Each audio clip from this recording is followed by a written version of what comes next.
네, 부동산 시그널 본격적으로 출발을 해보도록 하겠습니다. 오늘 이 시간에는요, LS 글로벌 코리아의 박성규 대표님과 이 시간 함께 하겠습니다. 대표님 어서 오세요. 네, 안녕하십니까.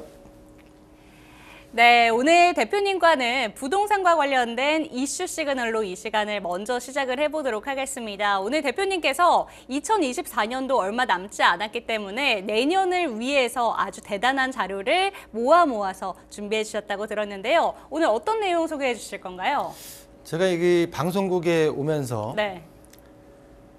차 안에서 라디오를 듣는데 공익 광고 같아요. 저출산 고령화 대책위원회 네. 그런 게 있나 봅니다. 그래서 그 내용의 어떤 캠페인 내용을 얘기하던데 상담을 가끔 받으면서 그런 말씀을 많이 하세요. 인구가 준다고 하는데 네. 과연 아파트나 주택을 사는 게 맞느냐라는 말씀을 좀 많이 하시고요. 인구 얘기를 많이 하시고 또 많은 어떤 그 무주택자분들이나 갈아타기 수요자분들께서는 내년에 그러면 집을 언제쯤 사야 되냐. 그렇죠. 내년에 집값이 더 떨어지겠느냐라고 하는 질문들을 많이 하십니다. 자, 오늘은 2024년도를 3년도를 마무리하면서 2024년도의 어떤 전망을 볼 수 있는 부동산 흐름에 있어서의 어떤 지표, 우리 시청자분들이 핸드폰 클릭 몇 번이면 좀 알아볼 수 있는 내용들을 가지고 한번 전망을 예측해 볼까 한번 준비를 해봤습니다. 자, 먼저 첫 번째로 이번 달 초순이죠.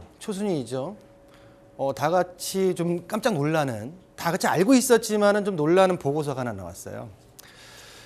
자, 한국은행에서 경제 전망 보고서를 발표를 하면서 챕터 3에다가 저출산에 대한 어떤 문제점 그리고 향후 대응 방안에 대해서 나왔습니다. 그 내용을 좀 간단하게 인구 소멸에 대한 측면에서 한번 내용을 간단하게 짚어보고 그리고 경제 지표로 넘어가겠습니다.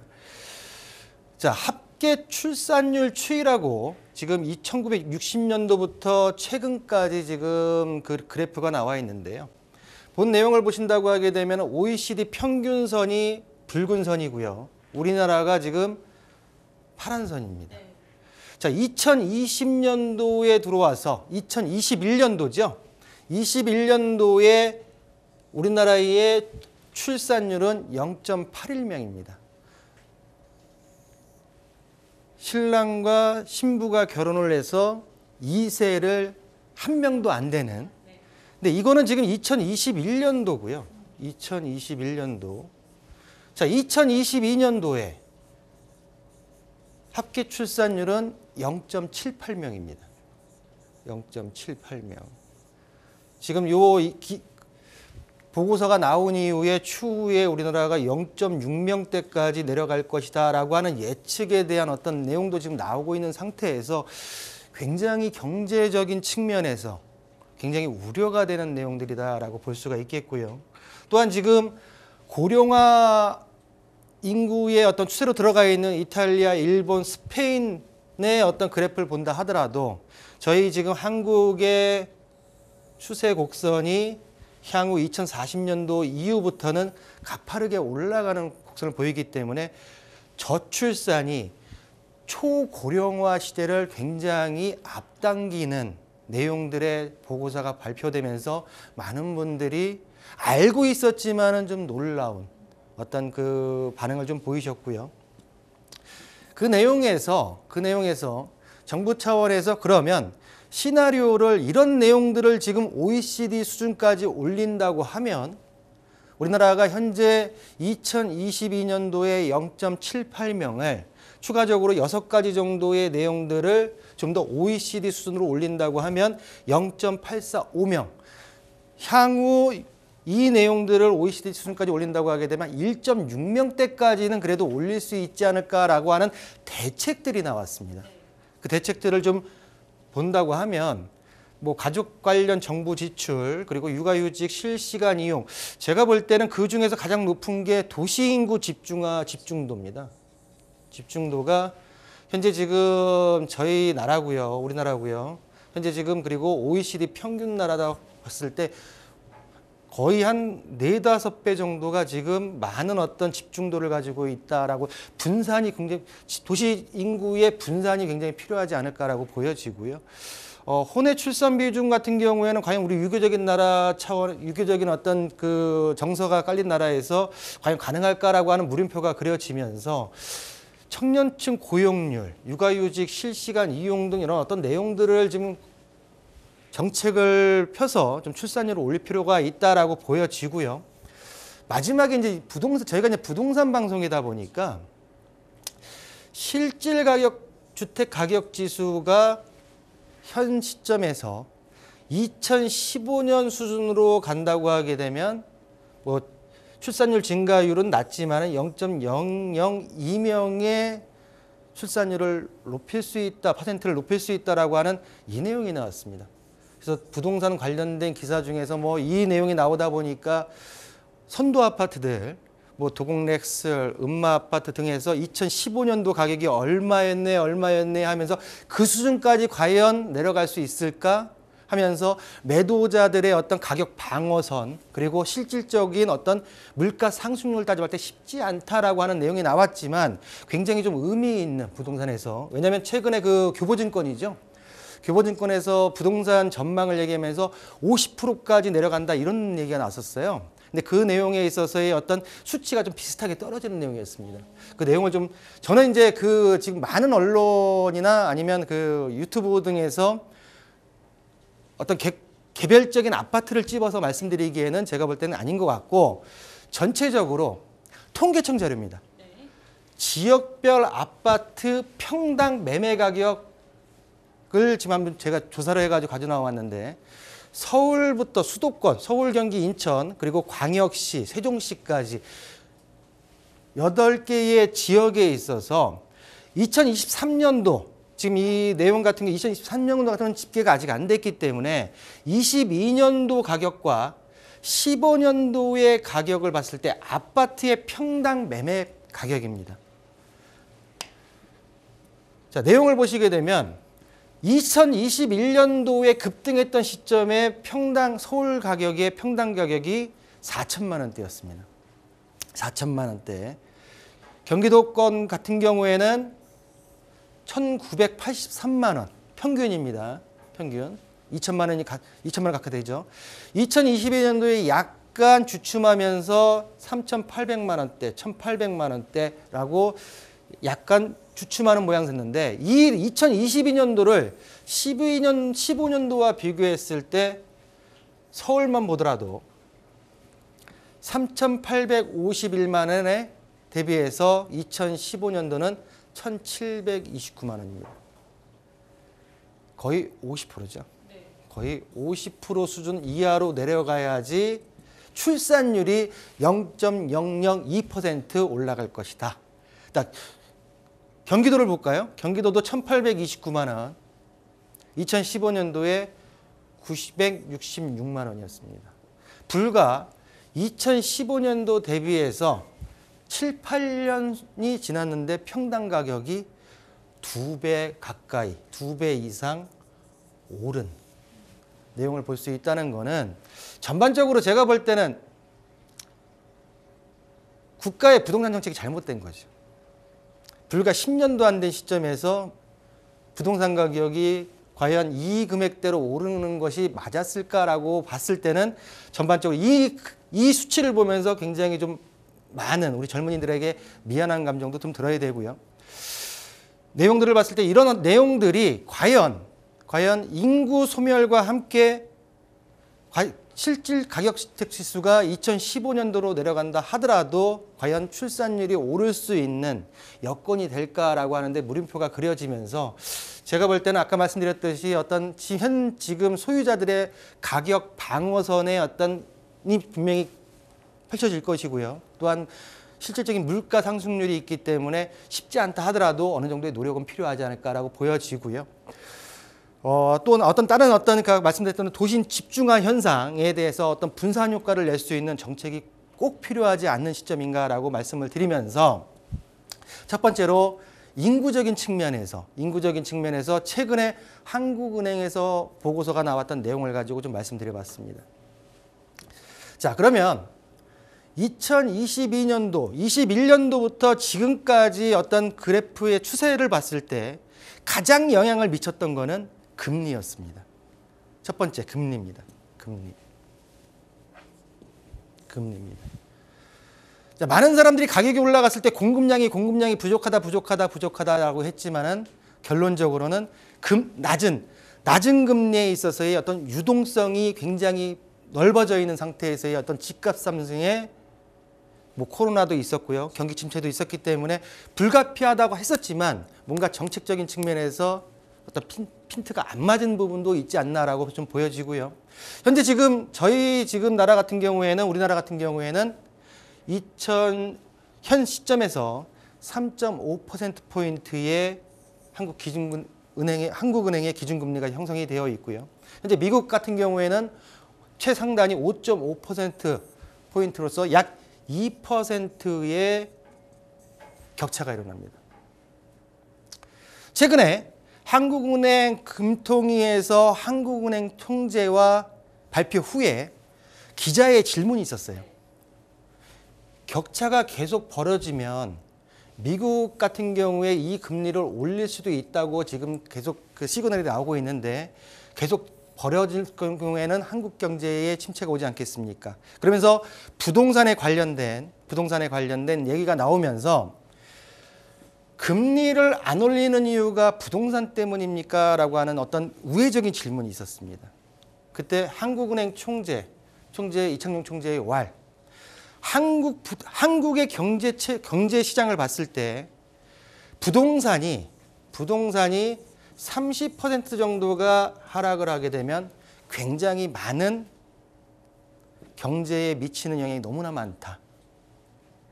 직접적이라고 말할 수는 없지만은 한국 부동산의 30%가 떨어질 경우에는 문제점을 얘기를 하면서 이 내용에 있어서의 어떤 반대 의견이 아닌 나름대로의 어떤 긍정적인 표현을 한 걸로 좀 보여지기 때문에 전반적으로 부동산이 한국 경제에 미치는 영향이 굉장히 큰 내용을 지금 담고 있다라고 보여지고요.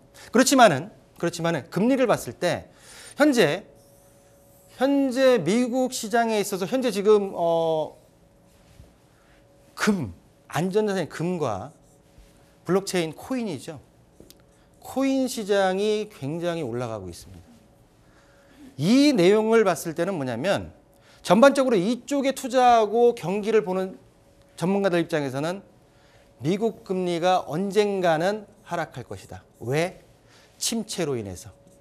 침체되기 때문에 하락할 경우에 이쪽으로 투자하는 것이 맞다라고 해서 벌써부터 이쪽 금과 코인 쪽의 시장이 과열되는 현상을 좀 보이고 있죠. 9시 뉴스에서 좀 나오고 있으니까요. 전반적으로 금리에 있어서는 어느 순간에는 떨어지겠지만은 일정 부분 지속될 것이고요. 또한 그 떨어진다는 시그널은 뭐냐면 경기 침체의 어떤 시그널로 돌아가기 때문에 전반적으로 침체와 금리 인하가 맞물린다라고 보셔야 된다라고 말씀을 좀 드릴 수가 있겠고요. 자, 금리를 봤고요. 두 번째는 거래량입니다. 두 번째는 거래량입니다. 자, 동일하게 서울부터 세종까지 수도권과 광역시 위주로 거래량을 펼쳐놨고요. 2023년도 1월 달부터 23년도 10월 달까지입니다. 이 자료는 국가포털 통계자료, 국가에서 통계청에서 나와 있는 자료입니다. 올 상반기에 2023년 1월 달에 서울의 거래량이 1000건이 간 넘었습니다. 그러면서 특례 보금자리론이 나오면서 어느 정도 지금 지속적으로 올랐죠. 8월 달까지. 자, 문을 닫았죠. 거의 문을 닫으면서 다시 2024년 10월 달에는 3000건이 안 됩니다. 11월 달 자료가 아직 안 나왔기 때문에 11월 달과 12월 달 자료는 더 내려갔을 거라 지금 전망이 되고요. 전반적으로 경기, 인천, 부산, 광주 모두 올라갔다가 내려가는 추세. 제가 지지난번 시간에 2차 하락장에 들어갔습니다라고 했던 말씀도 거래량을 봤을 때 또 금리를 봤을 때 또 앞 뒤에 있는 어떤 지표들을 봤을 때 일맥상통한다라고 말씀을 드릴 수가 있겠고요. 자, 그다음엔 매물량입니다. 매물량. 거래는 실질적으로 매도자와 매수자가 합의하에 계약서가 발행되고 물건의 소유권이 넘어가는 겁니다. 매물량이라는 것은 매도자의 의사에 의해서 부동산 시장에다가 내놓는 물량이죠. 물량을 봤을 때 매수자가 많은, 우리 시청자분들이 쉽게 볼 수 있게 매수자가 많음과 매도자가 많음이 있습니다. 1월부터 11월 달까지, 지난달까지 봤을 때 전반적으로 매수자 많음이 11월까지 통계치 중에서 가장 잦습니다. 11월이. 그리고 전반적으로 지금 비슷함도 있지만은 전반적으로 지금 내려가는 모양새입니다.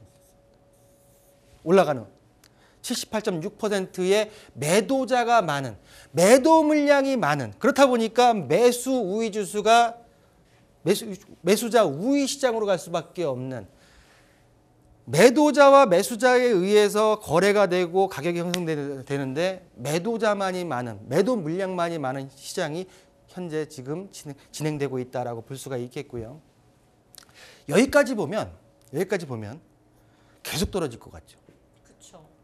아무래도 좋지 않은 그런 지표들이 많이 발표가 되고 있는 것 같아서. 그렇죠. 네. 근데 저는 지금 한쪽으로 치우치지 않고 또 상대적으로 부동산 시장을 견인할 수 있는 또 내용들이 지금 나오고 있어요. 자, 두 번째는 전세입니다. 예전에 우리 전세가가 올라가면서 그냥 사버리지. 네, 그렇죠. 공급이 충분하면서 오다가 현재 지금 1월 달 같은 경우에는 52.9%의 공급이 출근했습니다. 전세 물량 같은 경우에 11월 달 같은 경우에 23.4%로 공급 물량 자체가 줄어버렸습니다. 전세 물량이. 여러 가지 원인이 있겠지만은 지금 7월 달까지는 전세 수급 지수가 100이 안 됩니다. 전세 수급 지수가 100이 안 된다는 거는 뭐냐면은 전세 물량이 많다는 겁니다. 근데 9월 이후부터 전세 수급 지수가 100을 넘어섰습니다. 이 내용은 뭐냐면 전세 물량이 부족하다는 얘기입니다. 여러 가지가 있겠죠. 많은 분들이 뭐 어떤 이유를 대면서 하지만은 그냥 우리가 전체적인 어떤 수치만 가지고 봤을 때는 전반적으로 뭐 지금 현재 집값이 떨어지니까 전세 수요가 매매 수요가 전세로 오지 않았냐, 여러 가지 이유들이 있지만은 일단은 전세 물량이 부족하면서 전세가가 오를 수 있는 여건의 시장이 지금 벌어지고 있다라고 말씀을 좀 드리겠고요. 자, 인허가 물량입니다. 전국 주택 공급의 실적 추이입니다. 이 내용도 동일하게 통계청 자료로 볼 수 있겠습니다. 인허가, 착공, 분양, 준공에 대한 물량들이 그래프로 되어 있고요. 10년, 2013년도부터 2023년도 9월까지의 내용을 본다고 하면 전체적으로 어떤 색깔의 구별 없이 그래프가 하향하는 걸 볼 수 있습니다. 하향하는 걸. 모두 인허가, 착공, 분양, 준공 물량 모두가 신축 물량에 있어서에 들어갈 수 있는 물량에 있어서 인허가부터 준공 물량까지가 모두 줄고 있는 추세. 10년 동안 내용을 좀 볼 수가 있는데 우리가 지금 2021년도, 19년도 이때도 지금 물량이 없다, 공급 물량이 없다, 신도시를 지정해야 된다라고 했던 것보다 현 시점이 더 내려가 있는, 자, 쪼개서 볼까요? 인허가 물량입니다. 인허가 물량. 17년도부터 급등하기 시작했던 17년도부터 현 시점까지를 봤을 때 인허가 물량 9월까지지만 3개월이 더 플러스 돼야 된다고 하지만 나눠봤을 때 현 시점에서 9월 달까지 21만 9천 세대, 12월까지 예상한다고 하게 되면 30만 세대가 못 미칠 것 같습니다. 30만 세대. 20년도에 35만 세대. 평균은 한참 못 미치죠. 또한 비아파트 같은 경우에도 보신다고 하게 되면은 워낙 지금 빌라 시장, 오피스텔 시장이 안 좋다 보니까 아예 인허가를 안 내고 있습니다. 자, 마지막으로 전세의 어떤 가격에 영향을 주는 입주 물량입니다.